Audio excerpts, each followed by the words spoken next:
स्वागत करता हूँ आप सभी का एक बार फिर से एक बैक बेंचर स्टडी पॉइंट में। आज हम देखेंगे इंडियन कॉन्स्टिट्यूशन का पार्ट 1 भाग 1 को हम देखेंगे। इसमें क्या क्या आर्टिकल्स हैं, उन आर्टिकल्स में क्या क्या दिया हुआ है। हम क्या करेंगे, सीरीज़ में जितने भी पार्ट्स होंगे कॉन्स्टिट्यूशन के उनको पढ़ेंगे, आर्टिकल वाइज देखेंगे कौन कौन से आर्टिकल्स इंपॉर्टेंट हैं। मैं आपको सारे आर्टिकल्स नहीं पढ़ाऊँगा, जो जो आर्टिकल्स इंपॉर्टेंट होंगे या जिन पे एग्ज़ाम्स में क्वेश्चन बनते हैं सिर्फ हम वही आर्टिकल डिस्कशन यहाँ पे करने वाले हैं। आगे के सारे लेक्चर्स में हम एक एक करके सारे पार्ट्स को डिस्कस करेंगे। इससे पहले हमने देखा था पहली वीडियो में, पहले लेक्चर में पॉलिटी का इंट्रोडक्शन, यानी राज्य व्यवस्था क्या होती है और संसद वगैरह के बारे में हमने थोड़ा बहुत जाना था। कार्यपालिका, विधायिका और न्यायपालिका के बारे में हमने थोड़ा सा डिस्कशन किया था। सेकंड लेक्चर में हमने देखा था कॉन्स्टिट्यूशन के जितने भी पार्ट्स हैं उन पार्ट्स में क्या क्या दिया हुआ है और कौन से आर्टिकल से कौन से आर्टिकल तक उनका एक्सपेंशन दिया हुआ है कॉन्स्टिट्यूशन के अंदर। अब हम क्या कर रहे हैं, पहले पार्ट को स्टार्ट कर रहे हैं। ऐसे धीरे धीरे करके हर एक पार्ट को जो मेन आर्टिकल्स होंगे उसको डिस्कशन करते हुए चले जाएंगे।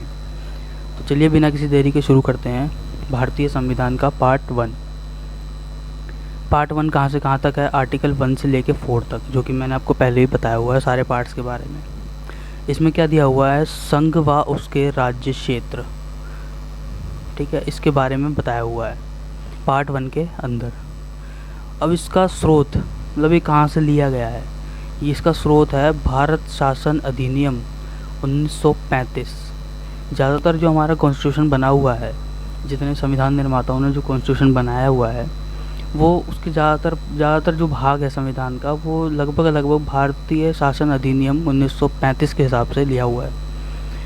इसमें क्या बताया हुआ, संघ व उसके राज्य क्षेत्र, यानी राज्य जो हम देखते हैं आज के टाइम पे उसके बारे में, यूटीज संघ राज्य और एक्वायर्ड टेरिटरीज यानी अधिग्रहित या अर्जित राज्य, यानी कि जो संविधान के लागू होने के बाद जो है वो भारत में जोड़े गए उन क्षेत्रों के बारे में। मतलब भारत को क्या बताया गया है, देखिए जैसे आर्टिकल 1 अगर हम देखें आगे, तो राज्यों का एक संघ होगा, राज्यों का एक संघ होगा जिसका नाम इंडिया अर्थात भारत होगा।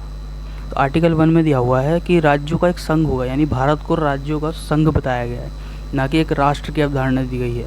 तो भारत क्या है, राज्यों का संघ है, यानी राज्यों का ग्रुप है वो, जिसके अंदर आज के टाइम पे अगर हम देखें तो हमें 28 स्टेट्स, 8 टेरिटरीज़ और अधिग्रहित क्षेत्र जो देखते हैं हम, जैसे सिक्किम हो गया। सिक्किम क्या था, संविधान के लागू होने से पहले भारत में वो नहीं जुड़ा हुआ था, तो सिक्किम क्या है, वो अधिग्रहित क्षेत्र है, यानी हमने उसको बाद में जोड़ा गया। तो इन सब को मिला के क्या बनता है, इंडिया, जिसको हम भारत या इंडिया कहते हैं। ये आर्टिकल 1 में दिया हुआ है। आर्टिकल 2 में क्या है, नए राज्यों का प्रवेश और उनकी स्थापना, जैसा कि मैंने बताया अधिग्रहित क्षेत्र। अब जो वो नए जो अधिग्रहित क्षेत्र जो हम कर रहे हैं या जो अर्जित राज्य हैं हमारे देश में जो शामिल हो रहे हैं, तो उनके लिए भी ये प्रावधान किया गया है कि जो नए राज्यों का प्रवेश और जो उनकी स्थापना होगी वो आर्टिकल 2 के तहत होगी, ठीक है। नेक्स्ट हम देखते हैं आर्टिकल 3। आर्टिकल 3 में क्या दिया है कि राज्यों के नाम और उनकी सीमाओं में परिवर्तन करने का अधिकार। तो राज्य जो हैं, अब जैसे आर्टिकल 2 में हमने देखा कि राज्यों में उनका नए राज्यों का भारत संघ में प्रवेश, भारतीय संघ में प्रवेश और उनकी स्थापना, जैसे कि 26 जनवरी के बाद कुछ राज्यों को इसमें भारत में शामिल जो नहीं थे उनको बाद में किया गया, जैसे कि पुदुचेरी, गोवा, दादरा नागर हवेली, दमन दीव और सिक्किम। तो ये कुछ ऐसे थे जिनको हमने बाद में भारत संघ में शामिल किया था। ये एग्जाम्पल के लिए आपके पास। आर्टिकल 3 में हम बात कर रहे थे कि राज्यों के नाम और उनकी सीमाओं में परिवर्तन, यानी राज्यों का नाम, जिस राज्य के जो राज्य अब नए शामिल हैं उनका नाम क्या होगा, उनकी सीमाएं जो होंगी वो कहाँ से कहाँ तक होगी, ये निर्धारित कौन करेगा, संसद। ये पावर किसको दी गई है, संसद को, बाय पार्लियामेंट। अब जब ये पावर जब संसद को दी गई है तो अब ये देख लेते हैं कि क्या किन किन राज्यों में की सीमाओं में परिवर्तन अब तक हुए हैं। पहला हुआ था 1 नवंबर सन 2000 में छत्तीसगढ़ को बनाया गया था, छत्तीसगढ़ को स्थापित किया गया था एमपी से अलग होके। नेक्स्ट होता है दूसरा 9 नवंबर सन 2000, लगभग एक हफ्ते बाद ही एक दूसरा राज्य बनाया गया उत्तरांचल, जो कि यूपी से अलग हुआ था। नेक्स्ट था 15 नवंबर 2000 को, सन 2000 में झारखंड बनाया गया था बिहार से अलग करके। और नेक्स्ट था 2 जून 2014 में, जैसा कि लगभग सबको पता ही होगा, तेलंगाना जो कि आंध्र प्रदेश से अलग होकर बनाया गया था। और 31 अक्टूबर 2019 लद्दाख को अलग टेरिटरी के रूप में घोषित किया था, जम्मू कश्मीर से अलग करके। इसी टाइम पे जो थी धारा 370 जो थी वो हटाई गई थी। जम्मू कश्मीर को एक यूनियन टेरिटरी के रूप में घोषित किया था इंडिया में, इंडिया का हिस्सा मान के। और लद्दाख को भी एक अलग टेरिटरी के रूप में स्थापित किया था। अब नेक्स्ट देखते हैं, जैसे हमने आर्टिकल 2 और 3 में देखा नए राज्यों का प्रवेश और उनकी स्थापना और उनके नाम और सीमाओं में परिवर्तन। तो ये पावर किसको दी थी? पार्लियामेंट को। अब पार्लियामेंट को ये पावर किस आर्टिकल के तहत दी गई है? आर्टिकल 4 के तहत। आर्टिकल 4 जो है वो क्या कहता है कि अनुच्छेद 2 और 3 के तहत जो निर्मित विधियां हैं, जो कानून है, वो संचालित करने का संसद का अधिकार जो है वो आर्टिकल 4 के अंदर दिया हुआ है। अब अगर राज्यों की बात चल रही है तो यहीं पर हम डिस्कशन कर लेते हैं राज्य पुनर्गठन आयोग की। जो राज्य बनाए गए, अब इनका जब इनको स्थापित किया गया, नए राज्य इसमें जोड़े गए या उनकी सीमाओं में परिवर्तन किया गया, तो वो किस आधार पर किया गया और कैसे हुआ, उसका पूरा प्रोसेस जो है वो हम देख लेते हैं। तो राज्य पुनर्गठन आयोग जो है वो बनाया गया। उसमें क्या होता है कि सबसे पहले तो क्या होता है कि एस.के. धर कमीशन बनाया जाता है। ठीक है, उस टाइम पे जब हमारा देश जो है आज़ाद हुआ था, लेकिन संविधान उस टाइम पर लागू नहीं हुआ था। जून 1948 में एस.के. धर कमीशन जो है वो बनाया गया। इसने अपनी रिपोर्ट कब दी थी? दिसंबर 1948 में इसने अपनी रिपोर्ट दी। और अपनी रिपोर्ट में एस.के. धर कमीशन ने 2 बात कही। पहला थी कि भाषा के आधार पर राज्यों का पुनर्गठन जो है वो नहीं होना चाहिए, क्योंकि उस समय पर भारत के अंदर भाषा के आधार पर राज्यों का पुनर्गठन करने की मांग जो थी वो उठी हुई थी। नेक्स्ट है प्रशासन सुविधा के आधार पर भी जो राज्यों का पुनर्गठन है, उन्होंने बोला कि भाषा के आधार पर राज्यों का पुनर्गठन नहीं होना चाहिए, बल्कि प्रशासनिक सुविधा के आधार पर उनका गठन होना चाहिए कि वहाँ पर कितनी जनसंख्या है, प्रशासन किस हिसाब से है, उस हिसाब से उनका पुनर्गठन करना चाहिए। अगर लगता है कि हाँ राज्य बहुत बड़ा है, प्रशासनिक सुविधाएं प्राप्त नहीं कर पाएगा ज़्यादा, हम उनको अच्छी सुविधाएं नहीं दे पाएंगे, तो उसको 2 पार्ट्स में डिवाइड करके उनकी प्रशासनिक सुविधाएं बांट दी जाए, जिससे कि क्या होगा, प्रशासनिक सुविधाएं सुचारू रूप से चल पाएगी। फिर क्या हुआ, अब जब उन्होंने अपनी रिपोर्ट दी तो इसकी जांच करने के लिए, यानी कि रिपोर्ट की जांच करने के लिए एक और कमीशन बनाया गया था, जिसको हम कहते हैं JVP कमेटी। इसका गठन हुआ था। किस लिए हुआ था? एस.के. धर कमीशन की जो रिपोर्ट थी, उन्होंने जो 2 बातें बताई थी, इसकी जांच करने के लिए। अब JVP कमेटी का गठन हुआ तो अप्रैल 1949 में इन्होंने एस.के. धर कमीशन की जो रिपोर्ट थी इसको लीगल घोषित कर दिया कि हाँ भाई ये सही कह रहे हैं। और इन्होंने भी क्या बोला कि राज्य के पुनर्गठन की मांग जो है उन्होंने खारिज कर दी। क्यों खारिज कर दी? क्योंकि भारत की एकता और अखंडता को खतरा पहुंच सकता था इससे। अगर हम ऐसे राज्य बनाने लग गए तो कोई पता चला कोई राज्य बाद में हमसे अलग होने की मांग भी कर सकता है इस टाइम, क्योंकि संविधान भी उस टाइम पर लागू नहीं हुआ था।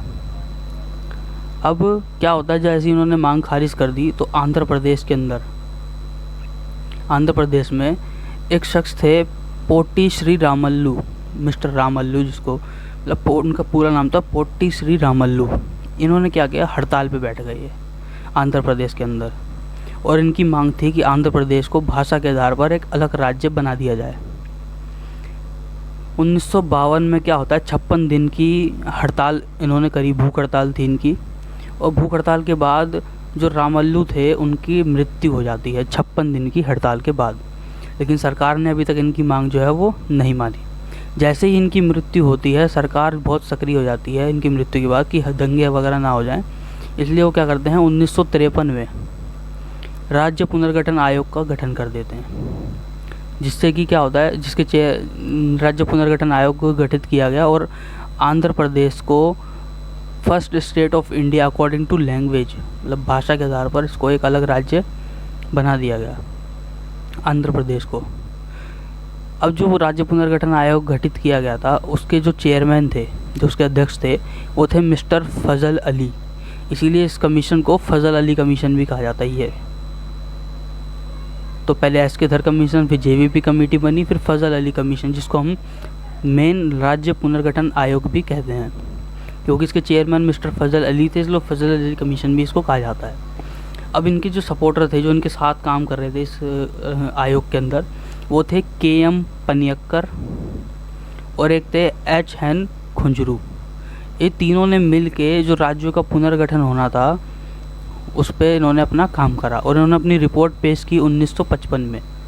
सन 1955 में फजल अली कमीशन या राज्य पुनर्गठन आयोग ने अपनी रिपोर्ट पेश की और 1956 में क्या किया गया, 14 स्टेट्स, उस टाइम पे 1956 14 स्टेट बनाए गए भाषा के आधार पर और 6 टेरिटरी बनाई गई भाषा के आधार पर। अब हम देख लेते हैं वो 14 स्टेट और टेरिटरीज़ कौन कौन सी थी, एक बार इन पर नज़र मार लेते हैं। तो 1956 के बाद गठित नए राज्य व संघ शासित प्रदेश जो है वो हम देख लेते हैं। 56 के बाद उन्होंने कौन कौन से 14 स्टेट और 6 टेरिटरीज़ जो उन्होंने बोली थी, तो वो कौन कौन सी थी। पहला 1956 राजस्थान राज्य बनाया गया गुजरात से अलग करके। 1960 में महाराष्ट्र और गुजरात दोनों को अलग कर दिया गया बॉम्बे से। 1962 में गोवा दमन दीव एज टेरिटरी इनको घोषित किया गया और 1987 में इनको कंप्लीट स्टेट का दर्जा दे दिया गया। नेक्स्ट आता है 1963 में। 1963 में नागालैंड को एक अलग राज्य बनाया गया। 1966 में हरियाणा को अलग राज्य बनाया गया जो कि पंजाब से अलग होकर बना हुआ था। 1966 में ही चंडीगढ़ को भी एज अ टेरिटरी घोषित किया गया था, संघ शासित प्रदेश, जो कि वो भी पंजाब से ही अलग हुई थी। सन 1971 में क्या हुआ था, हिमाचल प्रदेश, इसको भी पंजाब से अलग करके ही राज्य बनाया गया था। 1972 में मणिपुर और त्रिपुरा को असम से अलग करके एक अलग राज्य बनाया गया था।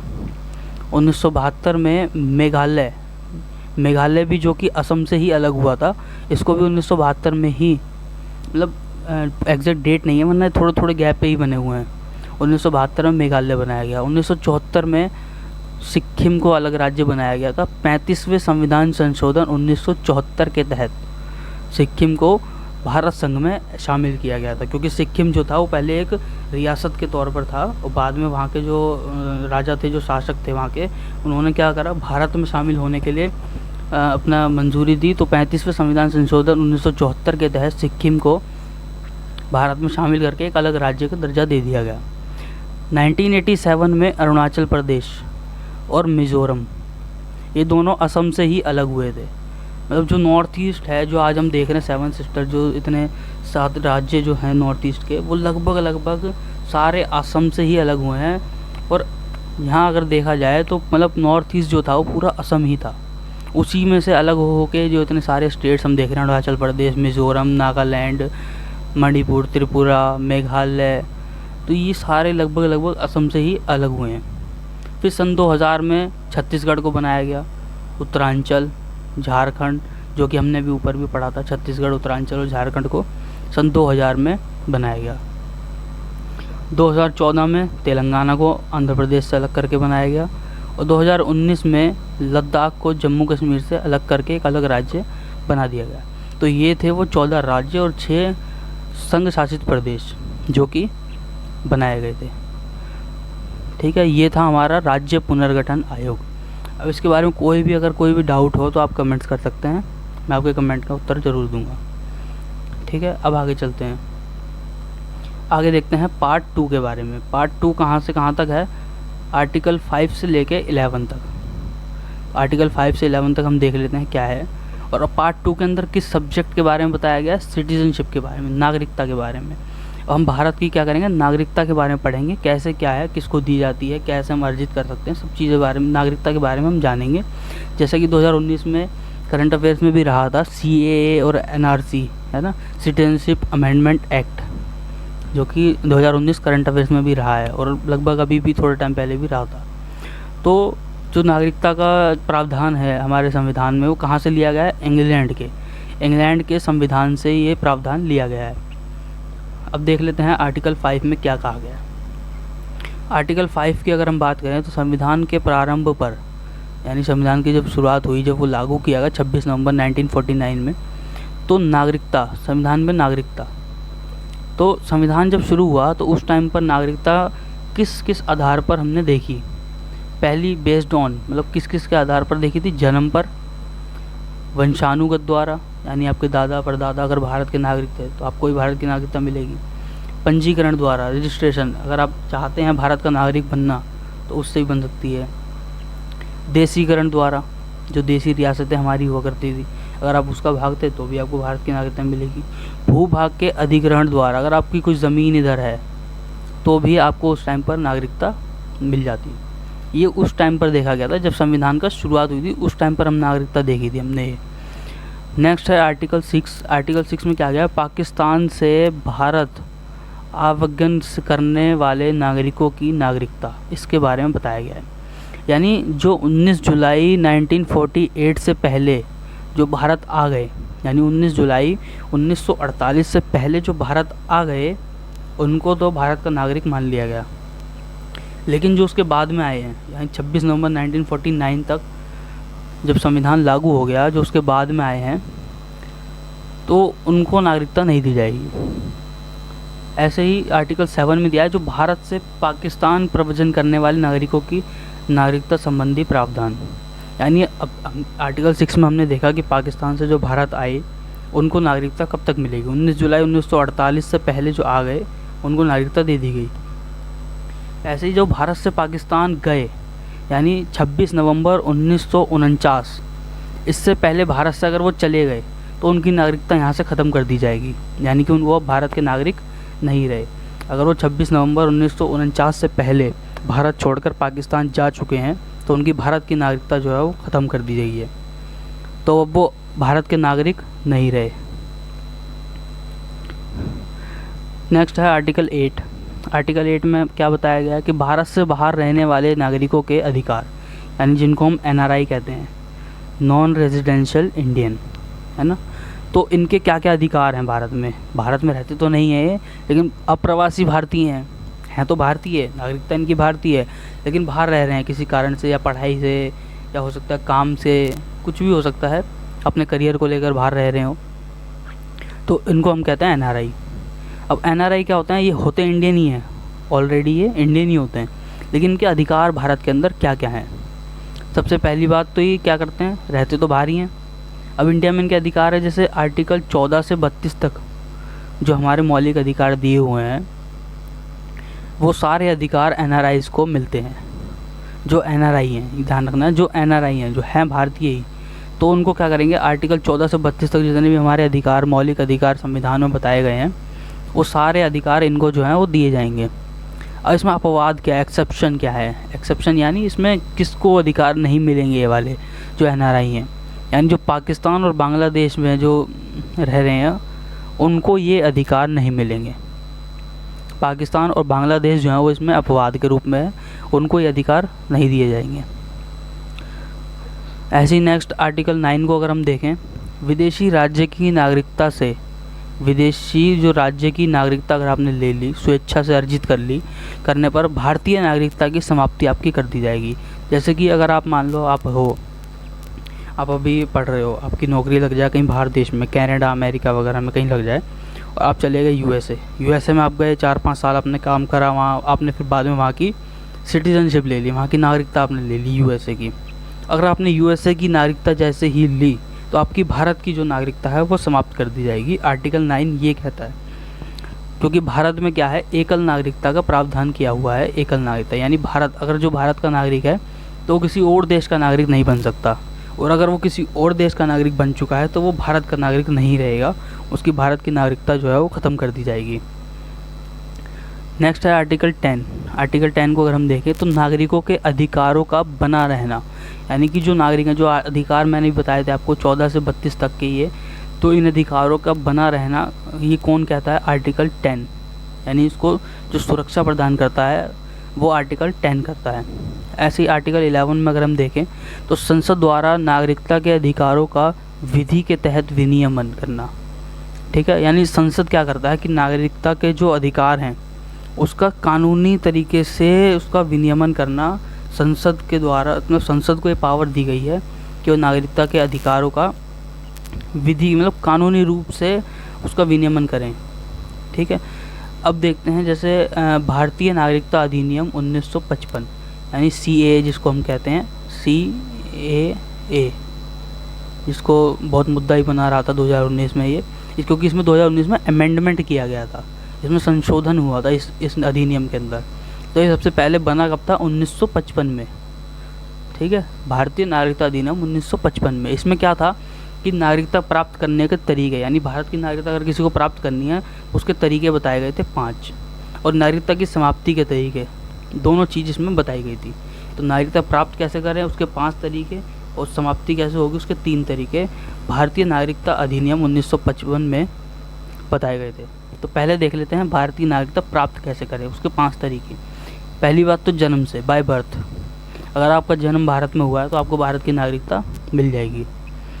दूसरा है बाय डिसेंट, यानी वंश परंपरा द्वारा, यानी कि अगर आपके कोई दादा परदादा, जैसे कि बताया 5 ईयर से रेगुलरली अगर आप रह रहे हो, एक लैंग्वेज जो कि भारत के संविधान के 8वीं अनुसूची में जो 22 भाषाएं बताई हुई है उसमें से कोई भी एक लैंग्वेज आपको आनी चाहिए, और 5 साल से लगातार 5 साल से आपका कोई ना कोई जो रिलेटिव है, जो आपका ऊपर, जो आपके पापा या दादा या आप खुद क्या कर रहे हो, भारत में रह रहे हो 5 साल से, और 8 शेड्यूल में जो 22 लैंग्वेज है उसमें से कोई सी एक लैंग्वेज आपको आनी चाहिए। और नो इन्वॉल्वमेंट इन टेररिज्म, यानी कि आतंकवाद में आपका कोई भी इन्वॉल्वमेंट नहीं होना चाहिए, तब आपको भारत की नागरिकता जो है वो दी जाएगी। तीसरा है पंजीकरण द्वारा, यानी रजिस्ट्रेशन से। रजिस्ट्रेशन से क्या है, इसमें भी एक्सेप्शन कौन कौन है? पाकिस्तान और बांग्लादेश, यानी इन दोनों देशों का रजिस्ट्रेशन से भी अगर कोई पाकिस्तान या बांग्लादेश का नागरिक है और वो चाहे कि वो भारत का नागरिक बनना चाहता है तो उसको नागरिकता नहीं मिलेगी, चाहे वो रजिस्ट्रेशन द्वारा हो या पंजीकरण द्वारा, कैसे किसी भी तरीके से हो, वो नहीं मिलेगी उसको। अब ये फॉरेनर्स के लिए होती है जो पंजीकरण द्वारा होती है, जो नागरिकता अगर कोई बाहर देश का व्यक्ति है, जैसे USA का कोई व्यक्ति है तो वो USA का नागरिक है, और वो चाहता है कि वो भारत से बहुत प्रभावित है और वो चाहता है कि भारत की नागरिकता उसको मिल जाए, जैसा कि आज भी हम भी जैसे कई युवा चाहते हैं कि बाहर जाके नौकरी करें और वहाँ की नागरिकता लेके वहीं सेटल हो जाएं। ऐसे ही हो सकता है कोई इंडिया आना चाहता हो और इंडिया की नागरिकता उनको चाहिए हो, फॉरेनर्स को, तो उसके लिए क्या करना होगा, तो 7 साल कम से कम इंडिया के अंदर रहना होगा, ठीक है। 7 साल लगातार नहीं, जैसे कभी 6 महीने के लिए टूरिस्ट वीज़ा पे आ गए तो 6 महीने रह लिए, फिर वापसी चले गए, फिर वापसी 1 साल के लिए आ गए, या वैसे मतलब टुकड़ों में 7 साल तक वो इंडिया में रहा हो वो आदमी जिसको नागरिकता चाहिए। फिर दूसरी वही कंडीशन, एक लैंग्वेज उसको आनी चाहिए, जो 8 शेड्यूल के अंदर 22 भाषाएं जो बताई गई हैं उसमें से कोई सी भी एक लैंग्वेज इसको आनी चाहिए। फिर नो एनी डेंजर, यानी उससे हमारे को कोई ख़तरा ना हो, भारत की एकता और अखंडता पर कोई भी खतरा उत्पन्न ना हो, यानी कि वो आतंकवाद में संलग्न ना हो वो व्यक्ति, तो उसको भारत की नागरिकता पंजीकरण द्वारा दे दी जाएगी। 4 था देशीयकरण द्वारा, यानी कि केवल विदेशी राजदूत जो हैं, जैसे मान लीजिए अब कोई विदेशी राजदूत है, जैसे USA के कोई राजदूत है जो एम्बेसडर जिसको हम कहते हैं, एम्बेसी में रहते हैं जो, तो वो अगर USA में अगर वो वहाँ से भारत से इंडिया में रह रहे हैं और उनको 12 साल यहाँ सर्विस करते हुए हो गया, तो हम उसको देशीयकरण द्वारा, यानी इस प्रोसेस से हम उनको भारत की नागरिकता दे देते हैं। लेकिन फिर भारत में वही सीन है कि भारत की अगर नागरिकता किसी को मिली है तो वो 2 देश का नागरिक नहीं रह सकता, अगर वो भारत का नागरिक है तो वो किसी और का नागरिक नहीं बना रह सकता। फिर था भूभाग के अधिग्रहण द्वारा, यानी कोई भी आपकी प्रॉपर्टी इधर हो आपके नाम पर तो भी आपको नागरिकता दे दी जाएगी। अब देखते हैं 3 तरीके, यानी कि समाप्ति के 3 तरीके। नागरिकता तो मिल गई, अब मान लीजिए कोई भारत का नागरिक है, उसकी नागरिकता समाप्त कैसे हो सकती है? सबसे पहला तो है स्वेच्छा से परित्याग कर देना, यानी कि बाय रेनुसिएशन। तो अगर कोई आदमी चाहे कि भाई मुझे भारत का नागरिक अब नहीं रहना, मुझे दूसरे देश का नागरिक बनना है, तो अपनी स्वेच्छा से भारत की नागरिकता जो है उसको त्याग सकता है। सेकंड है अन्य देश की नागरिकता ग्रहण कर लेना, यानी अगर उन्होंने दूसरे देश की नागरिकता ग्रहण कर ली तो भारत की नागरिकता जो है उसकी ऑटोमेटिकली हटा दी जाएगी, तो इस प्रोसेस से भी उसकी भारत की नागरिकता समाप्त कर दी जाएगी। नेक्स्ट है बाय डेप्रीवेशन के द्वारा, यानी नागरिकता के वंचित करना, यानी उससे छीन लेना। अगर वो किसी गतिविधि में संलग्न है, वो बाहर जाके कुछ उल्टा सीधा काम कर रहा है, तो क्या, तो गवर्नमेंट क्या कर सकती है, संसद उससे नागरिकता छीन भी सकती है भारत की, कि भाई तुम अब भारत के नागरिक हो ही नहीं। तो ये तरीके थे 5 जिससे नागरिकता मिल सकती है प्राप्ति करने के, और 3 ऐसे जिससे नागरिकता आपकी जा सकती है। तो पार्ट 2 में हमने ये देखा। अब कॉन्सेप्ट आता है डुअल सिटीजनशिप, दोहरी नागरिकता के द्वारा। इसमें कुछ कॉन्सेप्ट हैं जो कि समझने बहुत ज़रूरी है, और इन पर क्वेश्चंस भी अक्सर पेपर में बने हुए मिलते हैं। तो पहला क्या होता है, एनआरआई। जैसे हमने देखा एनआरआई अप्रवासी भारतीय होते हैं, मतलब होते भारतीय हैं लेकिन रहते बाहर है। तो ये क्या, इनको क्या होता है, भारत द्वारा जो सभी अधिकार हैं 14 से 32 आर्टिकल तक जो हमारे मौलिक अधिकार हैं वो इनको दिए होते हैं। तो यानी कि अब ये बाहर भी रह रहे हैं, अब भारत के भी नागरिक अधिकार भी इनको सारे मिल रहे हैं। तो ये क्या कर रहे हैं, इनके पास दोहरी नागरिकता हो गई, क्योंकि ये एनआरआई हैं, ये वहाँ रह रहे हैं, उन्होंने अभी दूसरे देश की नागरिकता ली नहीं है, इसलिए इनकी भारत की नागरिकता भी बनी हुई है। तो ये डाउट में मत रहना कि दोहरी नागरिकता कैसे है, क्योंकि इनको ये एनआरआई है, ये वहाँ खाली रह रहे हैं और काम कर रहे हैं, इनको अभी दूसरे देश की नागरिकता नहीं मिली है, इसलिए भारत की नागरिकता इनकी अभी बनी हुई है। एक होते हैं PIO पर्सन, यानी पर्सन ऑफ इंडियन ओरिजिन। ये क्या हुआ, भारतीय मूल के नागरिक ये होते हैं। ये कॉन्सेप्ट कब से स्टार्ट हुआ, 2002 से, ठीक है, फॉर इंडियन सिटीजनशिप के लिए, भारतीय नागरिकता के लिए 2002 से ये कॉन्सेप्ट जो PIO का था इसको शुरू किया गया था, भारतीय मूल के नागरिक।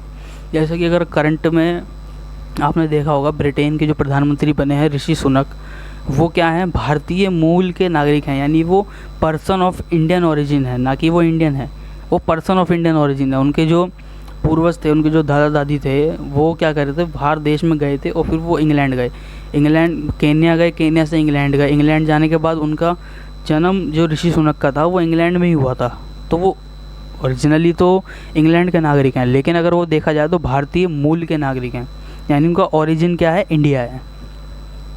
तो जो PIO है, तो PIO का कॉन्सेप्ट कब से स्टार्ट हुआ था, सन 2002 से। इसमें क्या होता है, इनके राइट्स क्या क्या हैं इंडिया के अंदर, कि ये बिना वीज़ा के इंडिया में आ सकते हैं, आ जा सकते हैं बिना किसी वीज़ा के, इनको वीज़ा की कोई ज़रूरत नहीं है।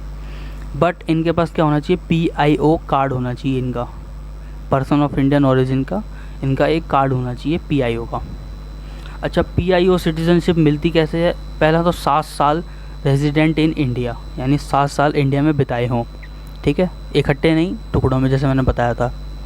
नेक्स्ट थी कि 8th शेड्यूल में जो भी भाषाएं दी गई है उसमें से कोई भी एक लैंग्वेज आपको पता होनी चाहिए, तो ही आपको ये PIO कार्ड जो है वो मिलता है। एक होता है OCI, ठीक है, एक कॉन्सेप्ट OCI का होता है, जैसे NRI PIO। अब OCI का कॉन्सेप्ट देख लेते हैं हम। OCI में क्या होता है, ओवरसीज सिटीजनशिप ऑफ इंडिया, यानी कि समुद्री पारीय नागरिकता। इसमें क्या होता है, जैसे मान लीजिए कोई भी इंडियन सिटीज़न है, एग्जांपल ले लेते हैं हम, कोई भी इंडियन सिटीज़न है, वो क्या करता है, कनाडा जाता है।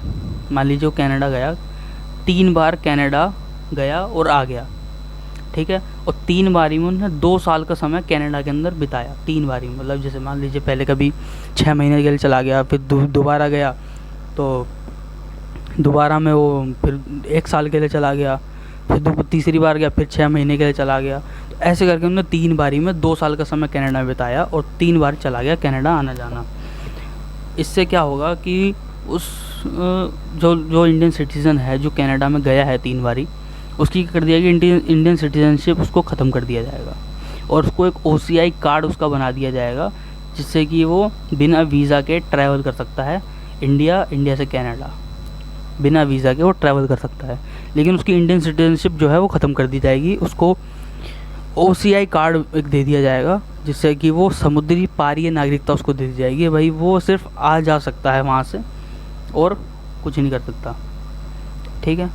और जैसे मान लीजिए ऐसे इसी तरीके से अगर दूसरा एग्जांपल ले लें कि USA का कोई सिटीज़न है और अगर वो इंडिया आ जाता है 3 टाइम और 2 साल तक रह लेता है इंडिया में, जैसे मैंने यहाँ बताया था, अगर इंडियन सिटीज़न कनाडा गया था, यहाँ क्या होता है, इंडियन सिटीज़न USA गया, USA सिटीज़न है और फिर वो इंडिया आया 3 बार और 2 साल रहा, तो उसको OCI कार्ड दे दिया जाएगा और उससे क्या होगा कि इंडिया और USA में वो ट्रैवल कर सकता है बिना किसी वीज़ा के। तो OCI जो है वो 2021 में अगर हम देखें करंटली, तो ओनली फॉर 59 कंट्रीज़ जो OCI कार्ड है हमारा इंडिया का, वो सिर्फ 59 कंट्रीज़ के लिए ही अभी मतलब दिया हुआ है, लागू किया हुआ है। अब अगर मान लो जी इनकी इंडियन सिटीजनशिप ख़त्म कर दी जाती है और ये OCI नागरिकता इनको दे दी जाती है, तो इनके राइट्स क्या क्या होंगे इंडिया के अंदर। वोटिंग राइट्स जो है वो इनके ख़त्म कर दिए जाएंगे। इनके कॉन्स्टिट्यूशनल पोस्ट पर ये इलेक्ट नहीं हो सकते। कॉन्स्टिट्यूशनल पोस्ट मतलब जैसे मंत्री वगैरह पे इलेक्शन वगैरह नहीं लड़ सकते, किसी भी सरकारी जॉब पे नहीं जा सकते, क्योंकि सर जितनी भी गवर्नमेंट पोस्ट होती हैं वो सारी की सारी संवैधानिक पोस्ट होती हैं, तो उस पर ये कॉन्स्टिट्यूशनल पोस्ट पर ये इलेक्ट नहीं हो सकते। इंडिया में कर क्या सकते हैं, रह सकते हैं, बिजनेस कर सकते हैं और टैक्स वगैरह पे कर सकते हैं। अब क्या होता है 2015 में कॉन्सेप्ट आता है OCI। इसमें क्या कर दिया जाता है कि PIO और OCI इन दोनों को मिला दिया जाता है और एक सिर्फ OCI का ही कॉन्सेप्ट रखा जाता है। PIO को जो है उसी में मर्ज कर दिया जाता है और OCI का ही कॉन्सेप्ट जो है उसको चालू रखा जाता है। और जैसे PIO जो है वो 2002 में स्टार्ट हुआ था, ऐसी OCI का जो कॉन्सेप्ट है वो 2005 से स्टार्ट हुआ था। तो ये पॉइंट्स ऐसे हैं जो आपको ध्यान में रखने हैं, क्योंकि इन पर बहुत से कई बार क्वेश्चन बनते रहते हैं। अब जो OCI हम देख रहे हैं, ओवरसीज सिटीजनशिप ऑफ इंडिया, समुद्री पारीय नागरिकता, इसमें क्या होता है, इसमें अपवाद हैं। क्या क्या? पाकिस्तान, बांग्लादेश, चाइना, भूटान, नेपाल, म्यांमार, अफ़गानिस्तान, क्योंकि इससे हम लैंड बॉर्डर शेयर करते हैं। क्योंकि इसमें हमने देखो श्रीलंका नहीं रखा, क्योंकि वो हमारी सी बॉर्डर पे आता है, तो जिससे हमारा लैंड बॉर्डर शेयर हो रहा है, उससे हम मतलब उसको OCI जो सिटीजनशिप है वो नहीं दी जाएगी। ये सिर्फ किसके लिए है, जो समुद्र पार करके ट्रैवल कर रहा है, यानी समुद्री पारीय नागरिकता। आप देख ही सकते हैं इसमें नाम में, हिंदी में पता लग जाता है, समुद्री पारीय नागरिकता। तो ये ऐसी नागरिकता है जो देश हमारे से समुद्र पार हैं, मतलब जो सी बाउंड्री जो जिसकी हमारी लगती है। तो ये था हमारा कॉन्सेप्ट। अभी हमने पार्ट 1 और पार्ट 2 को डिस्कस किया है। तो कैसी लगी वीडियो कमेंट में बताना, और कोई भी डाउट हो तो कमेंट्स में आप बता सकते हैं, किसी भी तरीके का डाउट हो। और हमें टेलीग्राम पर चैनल को ज्वाइन कर लीजिए, इंस्टाग्राम पर फॉलो कर लीजिए। और अगर किसी भी तरीके का डाउट हो, कुछ भी चीज़ हो, कमेंट में बताइए।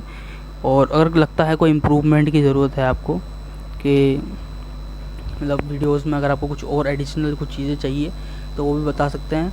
और इसी तरह बने रहिए चैनल पर। नेक्स्ट वीडियो में हम धीरे धीरे लेक्चर वाइज डिस्कस करेंगे सारे पार्ट्स को। अभी हमने पार्ट 1 और पार्ट 2 को डिस्कस किया हुआ है। इसी तरह हम पार्ट 3, 4, 5 ऐसे सबको लेते हुए चलेंगे। जो मेन आर्टिकल्स होंगे, आर्टिकल वाइज मैं आपको सारी चीज़ें समझाता चला जाऊँगा। और समझने में कोई भी दिक्कत हो तो बताइएगा ज़रूर। Thank you very much.